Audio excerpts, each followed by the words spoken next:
Hi guys, welcome back to my channel. तो इस video से हम लोग बात करेंगे फॉर्म के बारे में, पेज जिसको हम पेज ऑब्जेक्ट मॉडल बोलते हैं। हम लोग समझेंगे कि पेज ऑब्जेक्ट मॉडल क्या होता है।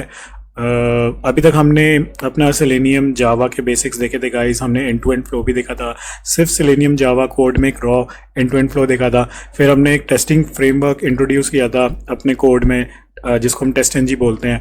और हमने डिफरेंट फ्रेमवर्क समझे थे, हमने टेस्ट एनजी की सिग्निफिकेंस समझी थी और हमने उसको इंटीग्रेट करके एक एंड टू एंड फ्लो उसमें क्रिएट किया था गाइस। ठीक है, तो अगर आपने वो वीडियो नहीं देखी है तो मैं इस वीडियो के डिस्क्रिप्शन में वो लिंक डाल दूंगा उस वीडियो का, आप जाके देख सकते हैं। और उसके बाद हम लोग बात करेंगे गाइस पेज ऑब्जेक्ट मॉडल की। तो जब रियल टाइम में हम लोग अपना सेलेनियम टेस्ट ऑटोमेशन कोड लिखते हैं विद वेब यूआई, तो बेसिकली गाइस हम यहाँ पे 3 से 4 चीज़ों का कॉम्बिनेशन हमारा रहता है एंड टू एंड फ्लो में। एक हमारा रहता है एक टेस्टिंग फ्रेमवर्क जिसमें हम टेस्ट एनजी यूज़ करते हैं जे यूनिट अपने रिक्वायरमेंट्स के अकॉर्डिंग। देन हमारा सेलेनियम होता है, सेलेनियम ऑटोमेशन टूल होता है जिसकी वजह से हम ब्राउजर्स ऑटोमेट करते हैं।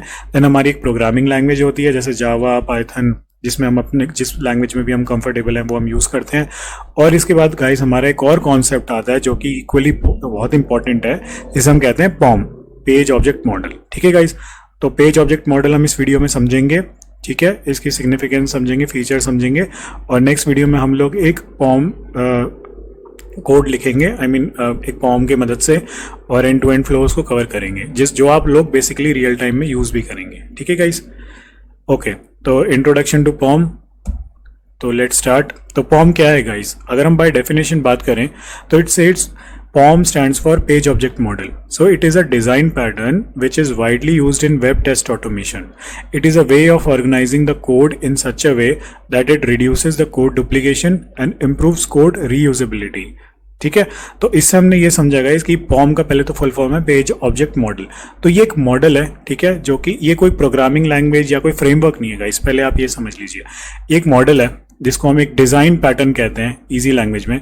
तो एक डिज़ाइन पैटर्न है जो कि सिर्फ वेब टेस्ट ऑटोमेशन में यूज़ होता है। जब भी हम अपनी यूआई एप्लीकेशन को ऑटोमेट करते हैं यूजिंग सेलेनियम जावा और कोई भी टेस्टिंग फ्रेमवर्क, तो हम एक और यहाँ पे डिज़ाइन पैटर्न यूज़ करते हैं पॉम, जिसे हम पेज ऑब्जेक्ट मॉडल कहते हैं।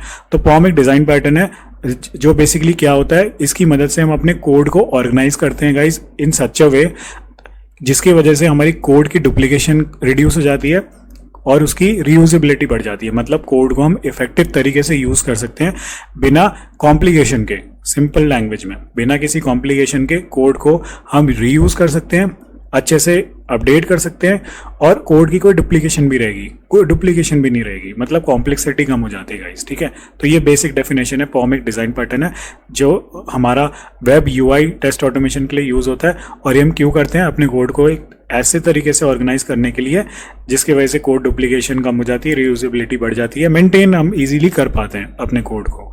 ठीक है गाइस, तो so in order to achieve this we create separate class for each web page present in our UI application and store all the web elements of that page in the corresponding class.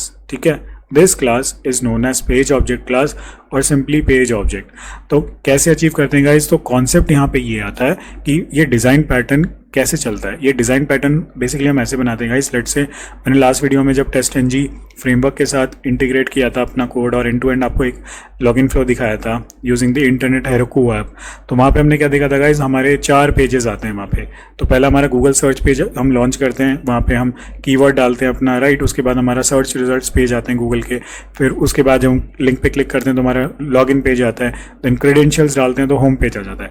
तो in short यहाँ पे जैसे 4 pages हैं। ठीक है, तो यहाँ पे क्या होगा गाइज, हम लोग 4 सेपरेट क्लास बनाएंगे हर एक पेज के लिए, हर एक वेब पेज के लिए, और हर एक वेब पेज में हर एक क्लास में उस कॉरेस्पॉन्डिंग वेब पेज के रिगार्डिंग जिस भी एलिमेंट के साथ या वेब एलिमेंट्स के साथ हमको इंटरेक्ट करना है उसको हम वहाँ पे स्टोर कराते हैं और उनके एक एक्शन मेथड हम लोग लिखते हैं। तो यहाँ मैंने लिखा है each element stored inside that class will have a corresponding action method. तो एग्जांपल के तौर पे अगर मैं आपको बताऊं तो यहाँ पे क्या होगा गाइस कि जैसे मैंने सर्च पेज ओपन किया गूगल क्रोम में, पहले तो हमने ब्राउजर लॉन्च किया, ठीक है। फिर जैसे गूगल पेज ओपन होगा तो वहाँ पे हमने क्या किया था, सबसे पहले हमने जो इनपुट बॉक्स होता है, सर्च टेक्स्ट बॉक्स होता है, उससे हमने इंटरेक्शन की थी, राइट। उसमें हमने सेंड कीज कराया था, मतलब डेटा अपना कीवर्ड डाला था, ठीक है, और उसके बाद हमने गूगल सर्च किया था। तो इन शॉर्ट यहाँ पे देखें तो टेक्स्ट फील्ड और गूगल सर्च बटन, दो इंटरेक्टेबल एलिमेंट्स हैं जो हमें स्टोर कराने हैं और जिनसे इंटरेक्ट करना है, ठीक है, जो बेसिकली हमारे टेस्ट केस में रहेंगे। तो वहाँ पे हम क्या करेंगे गाइस, जब हम गूगल सर्च पेज का टेस्ट क्लास बनाएंगे, एक सेपरेट क्लास जिसको हम पेज ऑब्जेक्ट क्लास भी कहते हैं या सिंपली पेज ऑब्जेक्ट कहते हैं या, ठीक है। तो जब हम उसकी पेज ऑब्जेक्ट क्लास बनाएंगे उस पर्टिकुलर सर्च पेज का, तो हम वहाँ पे दो एलिमेंट स्टोर कराएंगे, जैसे कि हमारा सर्च टेक्स्ट बॉक्स, ठीक है, and then Google search button, और फिर उसके नीचे हम लोग उसके एक्शन मेथड लिखेंगे। एक्शन मेथड का मतलब है हमको उन इंटरेक्टेबल एलिमेंट्स के साथ क्या करना है। तो गूगल सर्च जो है हमको वहाँ पे सेंड कीज कराना है ना, ड्राइवर डॉट फाइंड एलिमेंट, तो वहाँ पे मेथड बनाएंगे हम और वो एलिमेंट वहाँ स्टोर करा के सिंपली उस मेथड को हम क्रिएट कर देंगे और गूगल सर्च बटन में डॉट क्लिक करके हम लोग वहाँ पे कोड लिख देंगे, ठीक है। इन अ नटशेल मैं आपको अभी थ्योरेटिकली बता रहा हूँ, नेक्स्ट वीडियो में हम लोग प्रैक्टिकली भी देखेंगे इसमें गाइस, ठीक है। तो ये हम करेंगे यहाँ पे, ठीक है। सेम हम सेकंड पेज में करेंगे, गूगल सर्च में क्या आएगा, लिंक आएगा, तो लिंक का मेथड बनाएंगे, एलिमेंट को स्टोर कराएंगे, फिर उसका मेथड बनाएंगे कि हमें क्लिक करना है। ऐसे ही हमको क्रेडेंशियल्स पेज में, लॉगिन पेज में और वहाँ पे करेंगे। लास्ट पेज हमारा जो होम पेज होता है, ठीक है। तो 4 पेज हो गए यहाँ पे एक तरीके से हम कह सकते हैं। तो हर एक पेज के लिए एक कोरेस्पॉन्डिंग क्लास होती है, बनाएंगे, जिसको हम कहते हैं पेज ऑब्जेक्ट क्लास। तो ये पैटर्न हम फॉलो करेंगे गाइस, ठीक है।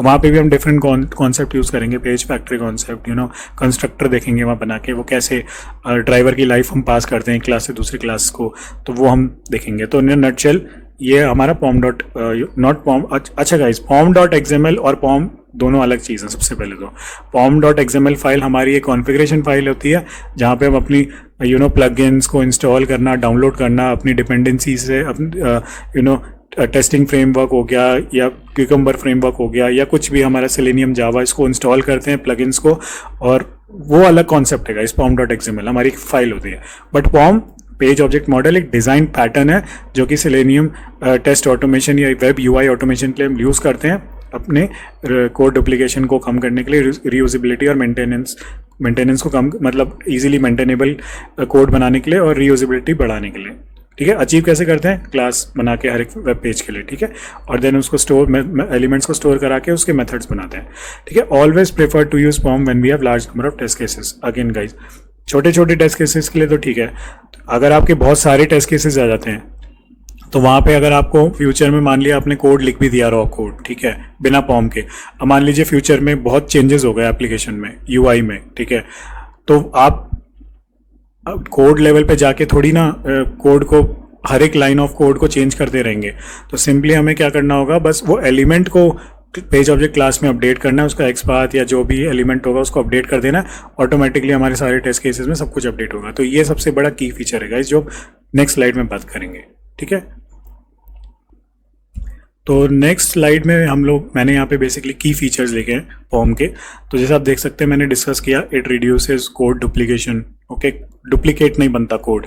आप पेज ऑब्जेक्ट क्लास में सारे अपने वेब एलिमेंट स्टोर करा देंगे, उनके मेथड स्टोर करा देंगे, और जब हम सेपरेट क्लास बनाएंगे जिसको हम टेस्ट क्लास कहते हैं, वहाँ पे हमें बस ये मेथड्स को कॉल करना है और ऑटोमेटिकली सारा डायनामिकली हमारे वेब एलिमेंट्स पिक हो जाएंगे और सारे टेस्ट केस में ऑटोमेटिकली वो अपडेट हो जाएंगे। तो हमें टेस्ट केस कोड लेवल पे जाके कुछ नहीं करना, हमें बस एक जो हमने पेज ऑब्जेक्ट क्लास में हमने स्टोर करा रखे एलिमेंट्स, वहीं पर एक अपडेट करना है और वो ऑटोमेटिकली सारे टेस्ट केसेस में अपडेट हो जाएगा गाइस। तो ये सबसे बड़ा की फीचर हो गया, ठीक है। कोड डुप्लीकेशन नहीं होगी यहाँ पे, improves code reusability, makes our code cleaner, less complex and easy to understand. इसकी भी मैंने बात की गाइस, ठीक है।